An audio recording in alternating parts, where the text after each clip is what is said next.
rotating, a lot of times we'll use rotating, like I've mentioned this before when we did rotating in the prone position, as a precursor to stretching too. So when you rotate, there's some moves where we'll use the rotation and then add stretching in.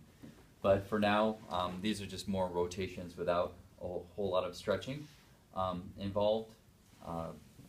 So the areas we can rotate in the spine position are the head, shoulder, elbow, wrist, hip, and ankle. And the important thing is just to make sure to stay within the client's range of motion. If a client has hypermobility in the joint systemically, where they have more, they don't necessarily know what their range of motion is, I'd be very careful with using rotating or stretching or skip it, because I have a few people that I work with that, they really have a lot of hypermobility throughout the body, and they're just like, no, if you do any rotating or stretching, that really throws me off.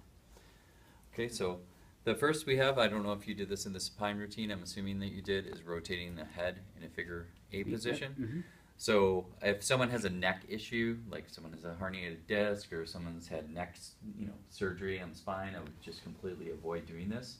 But this is a good range of motion. There is a little bit of stretching involved with this particular move with the rotation. Okay, so important thing is to keep your hands. One hand should always be touching the table. Never lift the head up. You want to keep the spine in alignment. And so you place under the occipital ridge, and then shape your index finger and thumb around the ear, and then you're going to turn the head to whichever side you want to take it first. And when you do this motion, it shouldn't be your arms doing the motion, it should be your body, like this, when you do rotating for the head. So I'll turn to his right. So I'm going to bring his chin to the shoulder, and then I'm going to keep traction here till his ear hits the shoulder.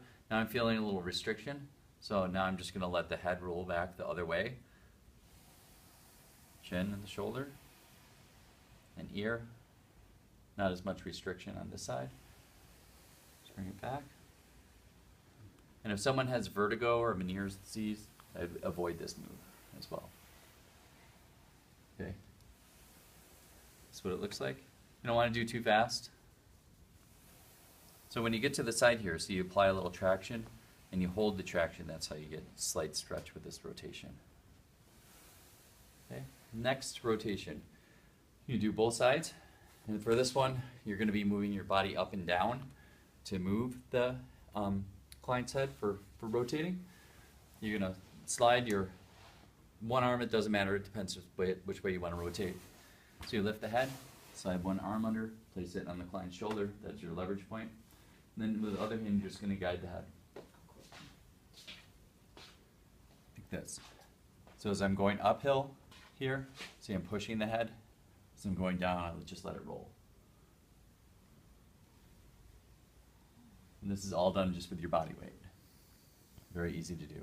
If your hand's not on the shoulder, it's not going to work. Your hand's here, okay? And you need to make sure that you get more of the muscle part of your forearm under the occipital ridge, but you're at ankle, so it's going to be partly on and partly above. So don't take it literally that your arm has to be like this. It'll be at a slight angle.